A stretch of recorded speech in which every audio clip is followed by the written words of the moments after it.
broke things. So I tried. I definitely tried here. This is not a book, by the way. We will be back to the mainstream again tomorrow at 6 p.m. Eastern on Twitch. So a quick heads up on that to anybody who might be watching this back or in the let me double check actually. All chat. There we go. Somebody might be in the chat right now. That is in fact the case. We are set. We are good. And I really don't even know how the internet is here anymore. It looks like okay, 4 bars. Oh, pause this one to that. TNT, you doing good? They've treated us fairly well throughout the original ball shows on. I think the internet has been fairly good. There's a couple of weird blips. We got one rock on the river where I knelt down. I lost almost all connection to where it would stutter down to like sub 100 kilobits a second, and then when I would stand up, it would jump back up to 4,000. Or no, I had it set to 2,500. That's right, it was set 25 to 3. I think is what I had it set to for the mobile streams. And then I would cross back down and go back down and then stand back up. Like something about that one weird rock had it just kind of all sorts of borky, which is fine. I don't mind it. I wonder if there's Wi-Fi in a park like this. I wouldn't use it for the streams, but I would wonder if there was Wi-Fi in a park like this. It's a legitimate inquiry, one might say. Yeah, it's a legitimate inquiry. I don't know. I don't know how public parks work anymore. You don't see people going out to them as often for, obvious reasons. But even before, even early 2020, when it was warming up a little bit, early in 2019, I never really saw the parks fill up like they used to. More technology, maybe we're busy. Maybe people are busier. Maybe. I mean, if the kids are in sports after school, it would make sense. I do sports every day. I don't know. I don't know what it is. I didn't go to the park a lot as a kid, but I knew a lot of kids who did. You know, it's like you had school, and then afterward, when you got home, it was like a thing. It's like a thing you could do. It's just like, today we're doing McDonald's. No one feels like cooking, and we're gonna go to the park for like an hour. It was like run off all the potential calories you're about to consume and then go consume them. It was fun. I liked it. Those are pretty good times actually. That, and I guess it was also the late 90s. So we had VHSs. We had internet. No, we didn't. I didn't have internet. I did not have internet until, well, we had like an internet line technically, because it came with my dad had a business line for the business, and he had things set up for a fax machine. And I guess somehow with that package we had like a basic dial-up internet. But nobody used it until my sister began to use it for like IMing and chat rooms and stuff like that with her friends in high school. And then as I got older, I think at around 11 or 12, my best friend moved to Iowa. And that was it there. He moved to Iowa, and it was like I missed him. So we called a lot. We talked as much as we could. Of course, it was one line at a time. And then as people began to use the internet more, we had to start taking turns with who would actually use the lines and the phones and stuff. And then one day he's like, "Hey, I'm playing this new game." I was like, "Oh, cool. What game is it? Let me see if I can buy it too. It's free, and we can play it together." And I had never heard of playing the game together without being in the same room, on the same couch, sharing the same pizza, sharing the same 2 liter of Mountain Dew, you know, having the controllers plugged into the same console on the same TV, accusing each other of screen looking whenever they got the kill on you or anything like that, whenever they beat you in a race or anything. Because screen looking in Mario Kart was kind of overpowered. You could really just look at where they were at and compare it to your position and shoot a shell behind you. It was pretty awesome. Or Mario Party, just to be able to get a glance and be like, I'm in the lead, you know? There's moments like that. And it was RuneScape. It was like the original RuneScape. And this is probably 2005. No, this is 2006 or 7, actually. It's 2006 or 7, 2006 at this point. Or whenever Hunter came out, because Hunter came out within months after I started playing. Hunter and Construction were both the skills that I remember releasing. And I remember just chilling, and we were there.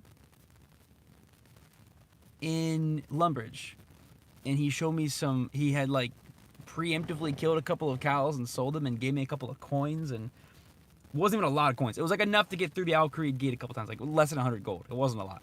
And then we went through into Al Creed. I remember standing there, and because it was just poor dial-up, I got disconnected probably 6 or 7 times. And I remember every time having to reconnect, like that whole thing, going through that whole process, jumping on, reconnecting. Are you still there? You know, because it was all text-based, and I could not type yet. It was still the old days where you're one-clicking each key with a finger, and that's actually RuneScape is why I learned to type, and that's a different story. I'll explain in a second. But I remember chilling out there, and at a certain point, we went back to Lumbridge. Like, we went the long way up top, and I almost died to some scorpions, and that was pretty cool. And we got back in Lumbridge. We had sheep shearers. I remember continuing to shear the sheep afterward. Like, wow, this is good money. This is so easy, and I can buy a staff. I don't know why I wanted a fire staff, but I wanted a staff. At the time, it was like 1,000 gold from Zap staffs or something like that. It wasn't that expensive. It wasn't. Actually, I don't even think it was that. But anyways, I wanted this. I wanted this staff because I saw somebody else have it, and he told me I had unlimited runes, and I thought that meant unlimited runes of all types. I didn't fully understand because there was a magic staff with the black tip, and so I thought that meant it would have been all the runes forever, unlimited staff, unlimited runes, limited rune, magic energy, I thought unlimited magic experience. I don't know how it worked. I was brand new to RuneScape. I remember just shearing sheep for like an hour, learning to talk back as fast as I could on this thing because we couldn't. You also use the phone because it was dial up, and I couldn't fight yet because I was afraid to die because of the disconnections. I did fight some men and women in Valkyrie though. I didn't do that. I was like level 5 or 6 combat at this point. It was all on the same day, and then we went up to Varrock. I got the staff. I felt like a boss because I had to sell things at the general store. Goodness, if someone at the general store didn't understand how to trade with players yet, didn't understand how that worked, just got in the game, and yeah, I just kept going. My account was cool. It's old, and the account is actually gone. The account was hacked, and I don't know why it would have been stolen. That account. I probably logged into like tip.it or some phishing scam thing back in the day and got myself screwed over on that because that's just what I do. I would have as a kid. But I remember there was a certain point in there where I almost quit RuneScape.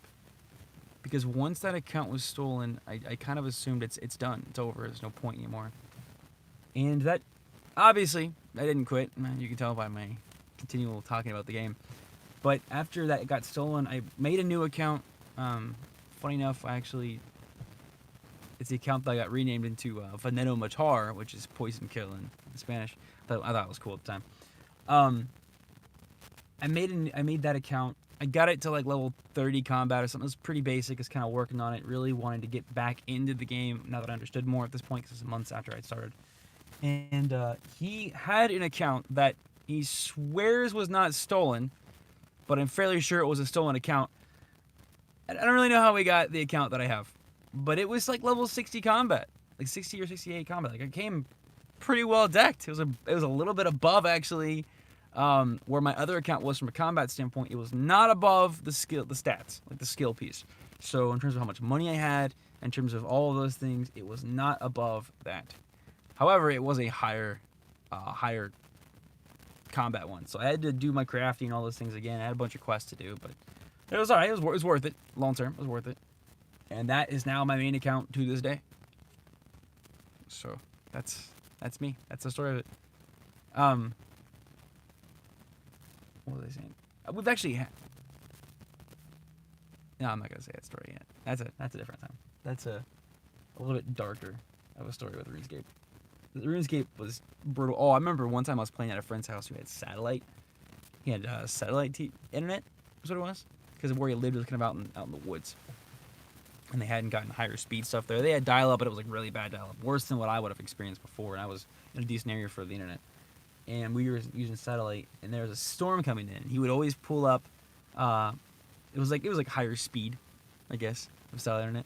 And there was a storm coming in, and he had the radar pulled up, and he's watching it as it got closer and closer and closer to it being above their house. And he's like, once this storm hits, we're out of internet. We're playing Gears of War 2. I was like, okay, cool. I had never played Gears at that point. Well, I had played a little bit of Gears with a friend of mine, Bryce. and this is my friend Chris that I was playing with. So I knew of it, but I hadn't played Gears 2. I was excited for this. It was like local multiplayer, and I just was like okay with the storm coming, but we were also training on rock crabs in Relica. That's what we were doing. We were leveling up. I don't know how we were convinced that they could drop granite malls, and granite malls were like 250k at the time or something like that. So obviously, we were gonna push for this to try to get the money, and we were just killing them. And it was also safe; they couldn't kill us. So even if we did time out, the storm kicked in and it took our internet out, and we had to like AFK until the game kicked us out. No matter what, we were gonna be safe. So we were training there, and that was fun. We ended up doing Gears of War 2. That's when I first learned what the Hammer of Dawn is. And the Hammer of Dawn was that was a good weapon. That was a fun time. I'll never forget having the torque bow. Thinking I could just shoot it. You had to like charge it up first and then fire it off. And as I learned that, watched a little like indicator show that was gonna go straight, not just fall to the ground for more range. As I was getting that ready and also learning how to run and sprint with third person and being weird because at this point I didn't have an Xbox or a 360 or anything. So all this was going on. It must have been about 2007 or 8 at this point. So I had been playing RuneScape for a little bit. I remember seeing these like lasers come around me, and then I just got melted. The Hammer of Dawn.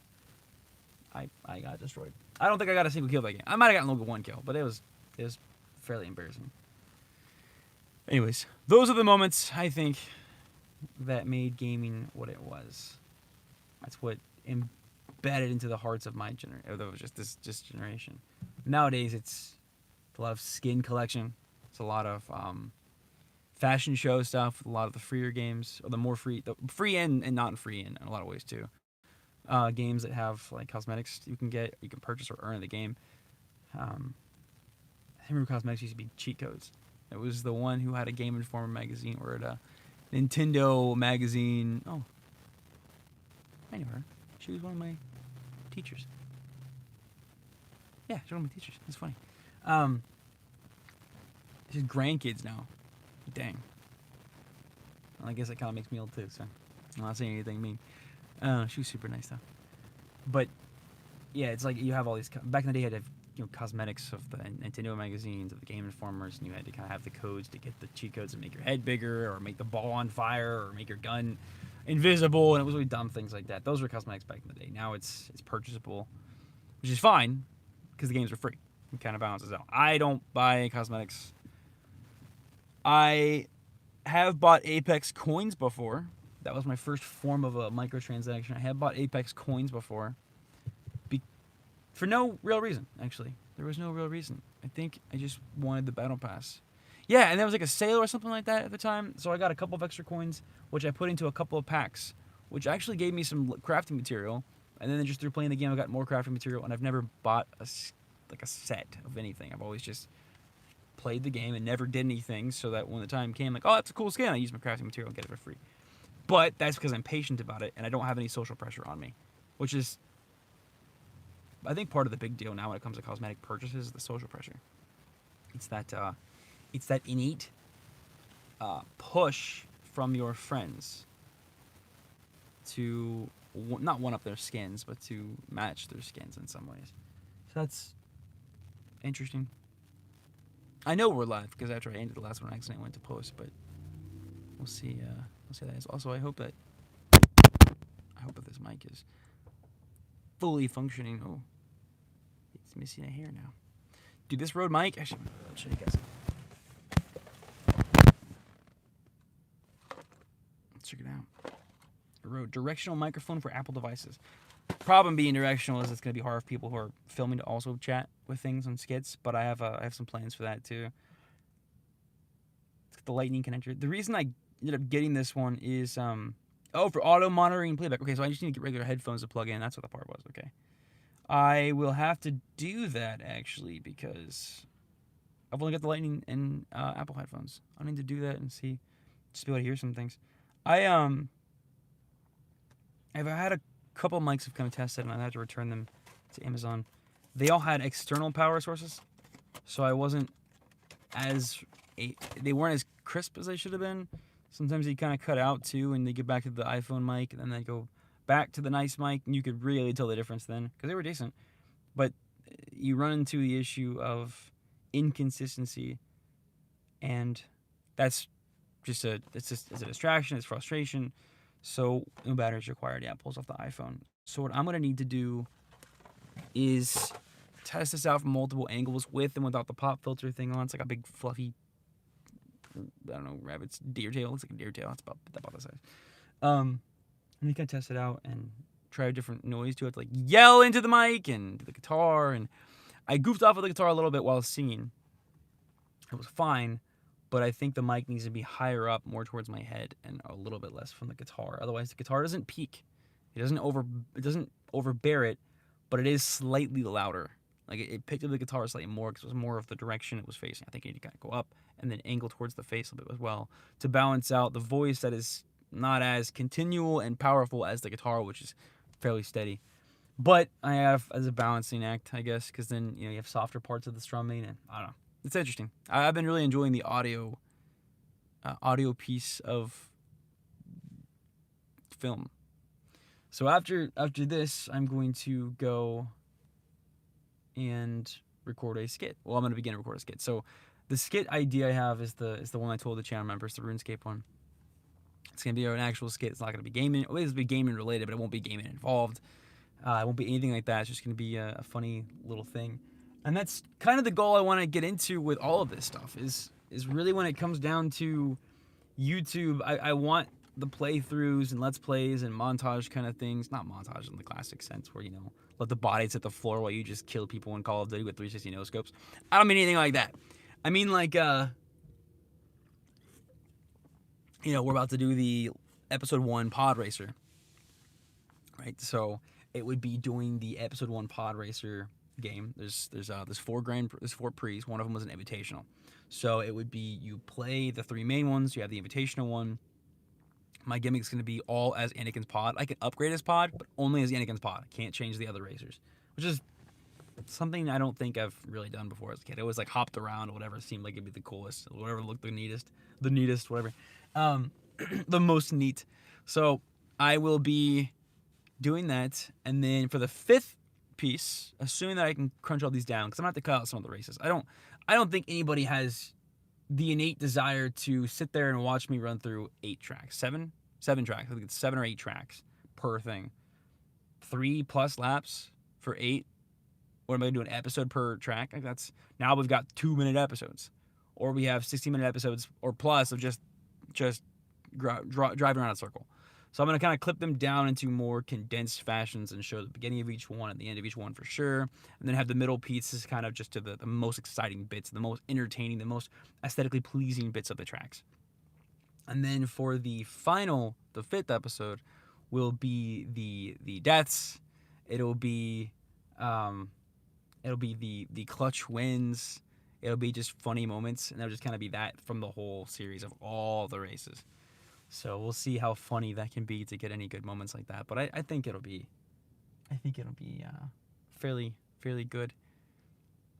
But those are the things I want to do for like a montage, that kind of thing. I've thought about. I'm not sure how I'm gonna do it right now because of how just the sheer amount of footage it is. And I won't be keeping the raw footage from it, but the actual uploads themselves. I could watch it that way, but I'm not sure how I'm gonna handle the story so far.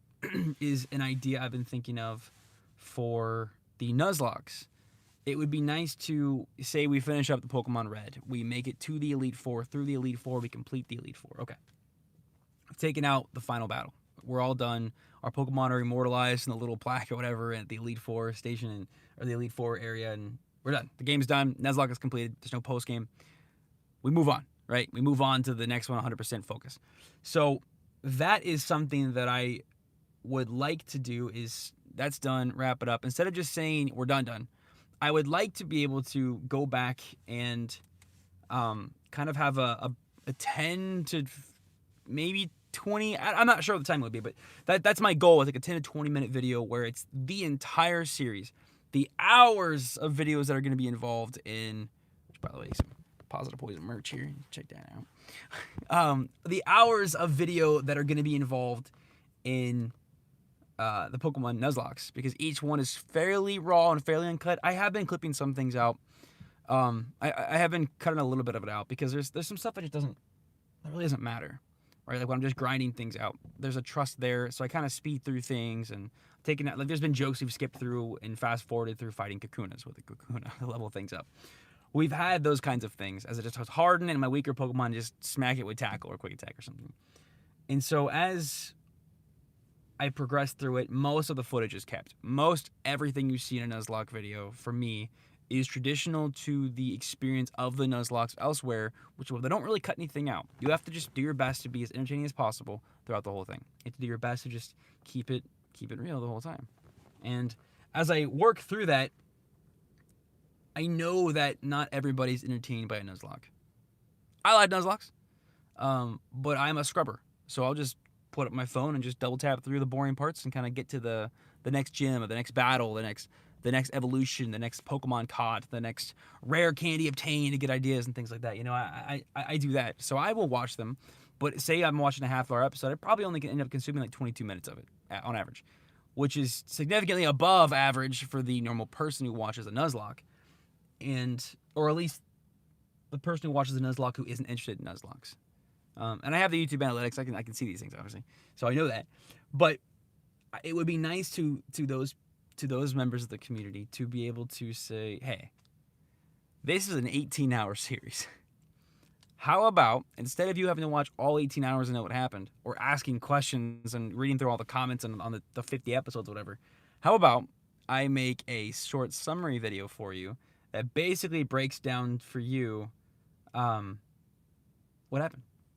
You know, hey, this is episode 1, and this episode this happened, and episode 2 this happened, 3, and just kind of run through the episodes and just kind of show the little clips of them and talk over the video real briefly, and just I think it'd be kind of neat. I think that'd be a neat thing to do for those who would be curious what happened in the Nuzlocke, but you know don't really want to watch the whole thing. You can get it real short, real fast, go through the whole story of Pokemon Red, the whole experience that we had with the catches and the losses and the evolutions and the different battles and the badges and all these things along the way, the different journeys and the methods we took, the different strategies we use, and then it's over. Done. Cool. Next. And then I would probably do that for each of the Nuzlockes. And the thing is, too, with the Nuzlockes, because there are so many Pokemon games, and because there are so many variations of Nuzlockes, the Nuzlockes right now are very basic. Just a Nuzlocke, because they're my first ones, as I kind of get the grip on things. But it will be changing in time where I'll do more of the randomizer Nuzlockes, which is where it gets really intense. And there's string randomizers, there's Soul Link, there's Cage Lock, Rival Lock. There's a lot of different things you can do too that aren't. This is the really cool part to me. They're not just how do I put that? They're not just you anymore. It's not just me and the Pokemon trying to make a video. A lot of them break down into where it's you and a friend playing in tandem, and then at certain milestones, I think at the gyms, you get to like certain gym battles. Afterward, no matter who's there first, like you just gotta battle. So you battle each other. You get one Pokemon to battle, and you battle. And I believe that's when you can lose a Pokemon. Is you have your rival battle. I think it's for the rival lock one, or is it Cage Lock? I'm not exactly sure. I gotta do some more research on these, obviously, and I gotta find people to do them with. But it'd be fun to. It's a lot of recording with somebody, and it's a lot of time. So I have to obviously find someone who's willing to put that time in, and trust me to put the time in too.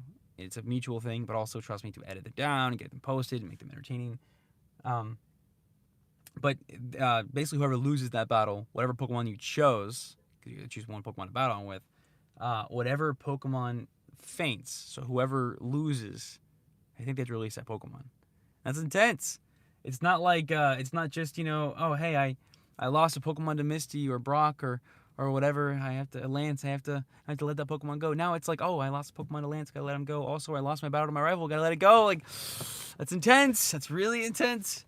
And then the further you are in the game, so the faster you can play it, the more you can level up beyond your opponent, which means the stronger you might be, and the better chances you'll have of getting better Pokemon because you'll be further along in the game. And there's just so many little facets to it that make it really entertaining and really strategic and challenging, but also, cooperative in some ways too.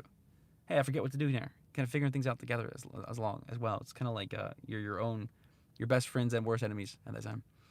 And there's a lot of things to the Nuzlockes that I think are going to make ultimately fun, good content that can be steady for years for us. And along the way, we'll be doing other things like I kind of am falling. I'm not kind of am falling into. I have been falling into the desire for the stuff to be on YouTube, and and this goes back years since I first wanted to start YouTube, like in 2014 when I first made a couple of episodes, and then just like abandoned it because it was hard. I didn't know what I was doing yet, and didn't have the audience. You post something and it gets 2 views, and that's your stream, your YouTube account and your main account, and it was disheartening. It was. But now I've kind of gotten past that metrics piece and I've started to focus on the purpose, the community aspect, and that's really helped. So that's where that's at though, is I will in due time do more things, and I think that they're going, and I already am kind of working on some of them now, like talk about the pod racing one. I kind of want them to be nostalgic though. I don't just want these to be necessarily old retro games, Galaga, whatever. Is it Galaga? The Galaxy thing, like sway on the bottom, whatever. Not gonna Pac-Mans and things like that, but there will be Q*berts. 20K gifted me Q*bert. It's actually kind of a fun game too. But like it's not just those games. I don't mean like the pinball age, the pinball era. I'm talking like, for me, nostalgia that a lot of us share is those late 90s and early 2000s games, and also those games in the Xbox 360 age and the PS3s and the PS2s, all these old games that we had access to as kids, when the only responsibility was school, and then just so you could game, like get the school done so I could game, right? Or I might go to the park today or something like that. That was it. It's wanting to get into that kind of stuff because I have a really bright and fiery passion for it. I also have an interest, and I own most of these games still, so things that go back to Brutal Legend, Binary Domain, campaign games that people didn't really play much, right? Titanfall 2, a more modern but a very good classic game. You go back in the days to the Halo games. That's where that inspiration comes from. You have the Lego Star Wars games, all the Lego games, right? All of these older ones that go even further back to, like the Battlefront 2 from 2005. And there's so much history to those games we could talk about too. So there's a lot of things we could release that would be, the music would be good. The gameplay would be fun. It's old and classic, and then you also have the memories to talk about too, like the fact that my first experience with Star Wars Battlefront 2 was on the Xbox original from a disc that came. No, it was actually on my disc. It was on my DVD for Star Wars Episode 3. When I got that on DVD, I remember putting that in my Xbox and I had the demo. You had one map. It was Utapau. You had like a 15-minute timer on or something like that. And I just remember, I actually still have that disc at home too. I remember playing that, and that was it. That's all I had. That little bit of time in the game, a little bit of time in that one map, with a few characters you could be. You just saw the tanks and the grenades and the capture the command post. All these things, that stuff. Score one for the Republic. Like it was really cool, and those memories would be special to me, to try and make those as entertaining as possible to people who had that experience and didn't have that experience, to be able to share my experience with you all, to relive the experience and to share the experience, and for it not to simply be, hey, look at this game, give me clicks, right? I want that click to have a significance to it, be it a new person or a returning community member. I want it to be, that's cool. This is a moment that Poison cherishes. He cherishes that in his life. And you know what? My friends cherish it too. This isn't exactly my game, though. I was more of a Lord of the Rings Conquest person. Well, guess what? There's gonna be Lord of the Rings Conquest too. And those are the things that I've been kind of thinking of, is sharing those moments. And then the comments can just be full of just stories we all had. Imagine that. Imagine coming together as a community and finding new people too in that, to kind of share those stories of just collectivized memories around these single games from a decade or more ago. And just talking about, our favorite crazy memories, our favorite parties we had around them, our favorite slice of pizza that always accompanied that game so perfectly, right? What drink we'd have when we were having it. Was it Mountain Dew, or were you a Coke kind of person? Maybe Pepsi, just these kind of jokes. And or were you chocolate milk, orange juice? Like, what was it? The fruit drinks, Capri Suns. Was it Tang? Just all these things that are deep into. I know what a lot of developed me as a person. Those are where I made some of my best friends in real life. Obviously, before I started meeting people on here too. It's where I made some of my original best friends. It's where I had some of my first arguments. Oh my gosh, screen looking, dude. That was equivalent to hacking. A hacker in Warzone, Apex, you might hate them. Yeah, no. A screen looker friend who's also your neighbor. It was just good times. And I would love to turn those into content that we can be proud of as a community. And that's my goal for the YouTube channel. There will still be newer things. I'm still going to do the Five Nights at Freddy's. I'm still going to do new games to release. There's like various Amnesias and Outlast and things like that. There's a lot of games also that I don't necessarily like. I am under the belief that a lot of modern gaming isn't that good. Because I've already experienced very similar concepts. To re-experience them feels like I'm just re-experiencing something that just wanted to be like something I have memories attached to. So as I kind of get more mature in my nostalgia as well, which is something that will come in time, I want to branch out and do some new games. My boy Zeno loves Resident Evil. I was never a big Resident Evil person, right? Well, actually, I take that back. I really do like Biohazard. That was cool. It was like a survival first-person kind of thing. It was really neat. It would be interesting to go back and live those from the perspective of one of my best friends really likes this game. Let me experience this game and put all my preconceived notions and biases aside. Right? That's hard to do. That's really I don't know about all you, but that's really hard to do. To set aside this, that's a cute little puppy. Oh my gosh, a little baby German Shepherd. Oh my goodness, it's really tough to do. It's I just got distracted so hard. It's years of building up on something, hyping up something that might not deserve the hype. Like Battlefront 2, does it really deserve the hype?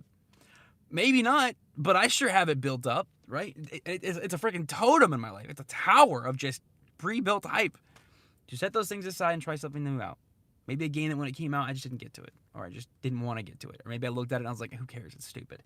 Maybe I didn't have the console to play it. I didn't have a PS2 or a PS3, so I missed a lot of those. You know, what about that? And I think that's going to be a really interesting... That'll be part of the journey for me. Isn't to learn to create better content. That's something that I have to do. I have to learn how to do that. Like, for instance, we're live right now on YouTube, and I don't know if I did something wrong, but we have had 0 viewers, 0 chat the whole time. I've never experienced this in my life, right? Even from the first time I went live on Mixer back in the day, I was lucky. I was blessed. People were there. But because of you all showing up for almost 2 years now, in April, the end of April, it'll be 2 years streaming. Because of that, you've all helped me to learn to just kind of talk and to share and to be honest and open. And that's going to be an interesting thing, is to take that lesson you've all helped me to learn and to mature it even further by also turning back into games, but making it about life too.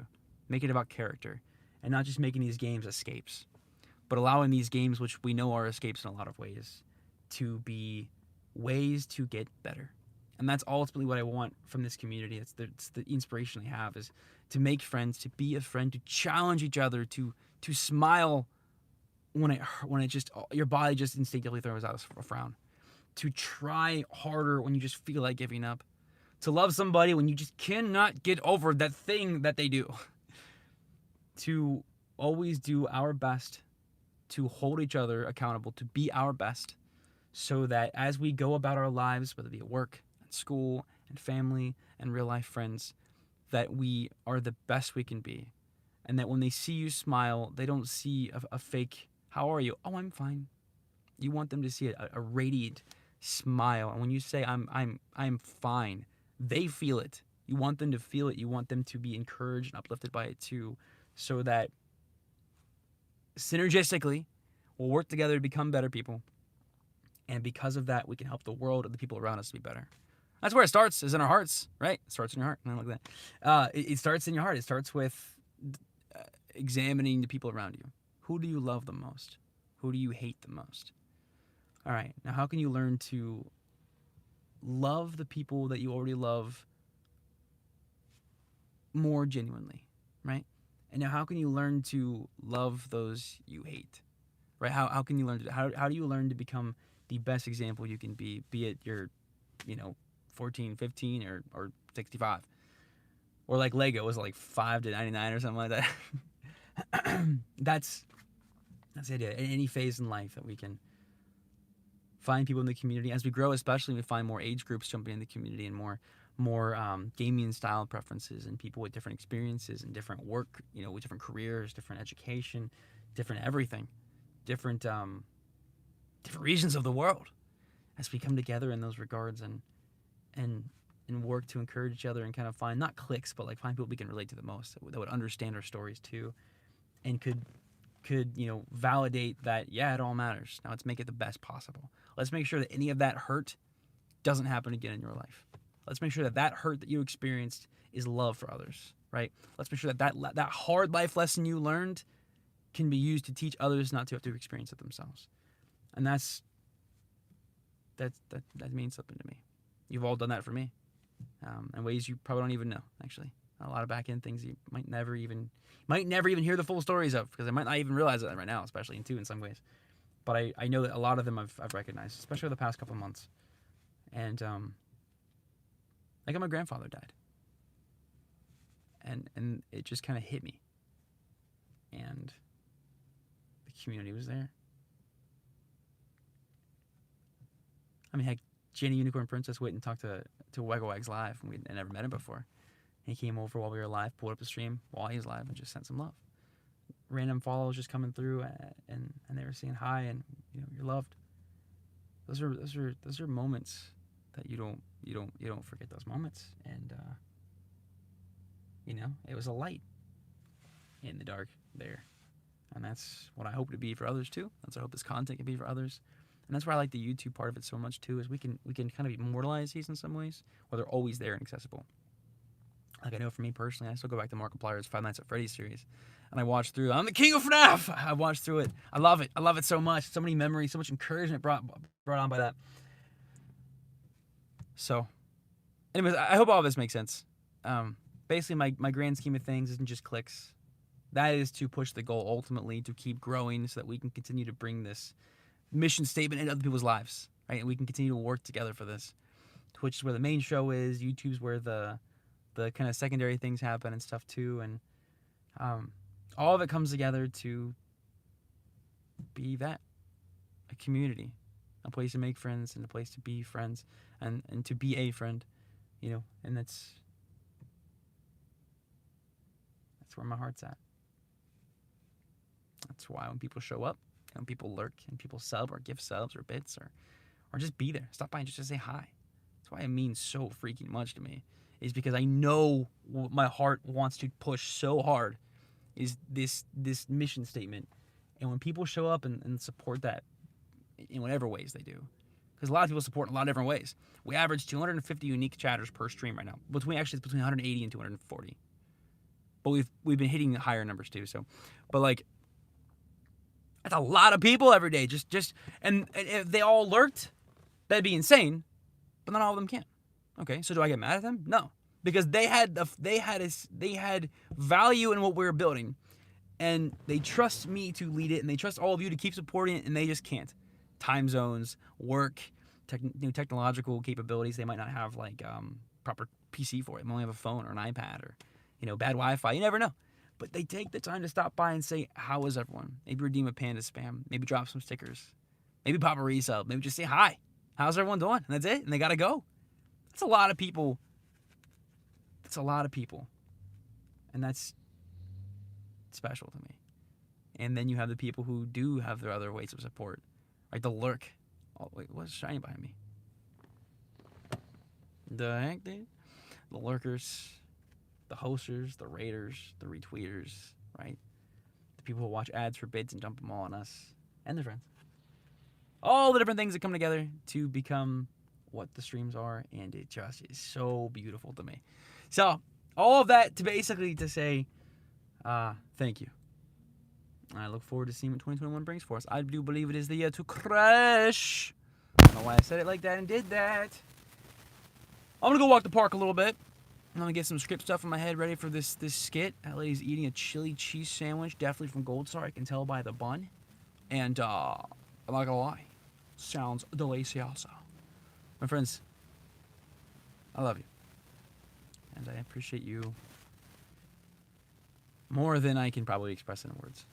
And I hope that the continued push, the continued journey to learn and to express the lessons, and I hope that can someday show you just how much I really do appreciate you all.